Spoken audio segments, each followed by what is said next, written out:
আমি যদি তোমাকে ছাড়া ভালো থাকতে পারতাম তাহলে কখনোই তোমার সাথে একটু কথা বলার জন্য এতটা পাগলামি করতাম না। বিশ্বাস করো জান, সত্যি বলছি, তোমাকে ছাড়া এক মুহূর্ত ভালো লাগে না আমার। আই মিস ইউ জান। ওহে আমার শখের পুরুষ, আপনি এমন একজন নারীকে পেয়েছেন আপনার জীবনে যে নারী টাকা পয়সা কিংবা বেহুল উপহার চাই না, আপনার কাছে চাই শুধু সম্মান, যত্ন। আর জানি না কেন তোমার কথা এত মনে পড়ে, জানি না তোমার সাথে কেন এত কথা বলতে ইচ্ছে করে, কেন এত দেখতে মন চায় তোমায়।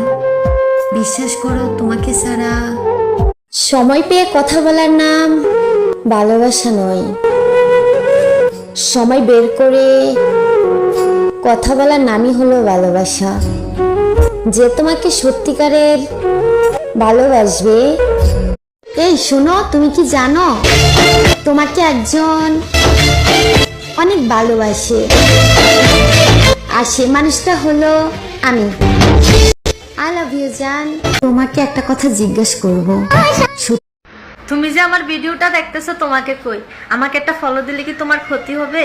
যদি ক্ষতি না হয় তাহলে আমাকে ভালোবেসে বোন হোক আর আপু হোক আর বান্ধবী হোক, যে হিসাবে মনে করো একটা ফলো দিও। আর যদি তুমি আমাকে আগে থেকে ফলো দিয়ে রাখো তাহলে তোমাকে আমি অনেকের ভিডিও দেখি, লাইক দিতে বারবার তাদের ভিডিওগুলো আমার সামনে আসে।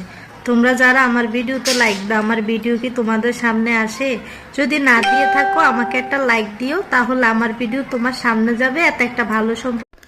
আপনার প্রিয় মানুষকে যদি আপনি কোনো একটা কিছু করতে নিষেধ করেন, সে যদি সেটাই করে, তাহলে বুঝে নিবেন সে আপনাকে কম ভালোবাসে। যে মানুষ তার ভালোবাসার মানুষকে পরিপূর্ণ ভালোবাসে, সে তার কথা মতো চলে, কারণ সে চায় না সে মনে কষ্ট পাক, বরং সে স্বামীর ভালোবাসার সাথে কারো ভালোবাসার তুলনা হয় না। স্বামীর ভালোবাসা হচ্ছে নিম পাতার মতো তিক্ত, কিন্তু সারা জীবনের জন্য। স্বামীর সংসারে থেকে অন্য পুরুষের সাথে সম্পর্ক জড়াইয়েন না। সংসারও যাইব, পোলাপাইন এতিম হইব, মাঝপথে ফালাইয়া চলে যাইব। কেন এরকম ঘটনা ঘটে?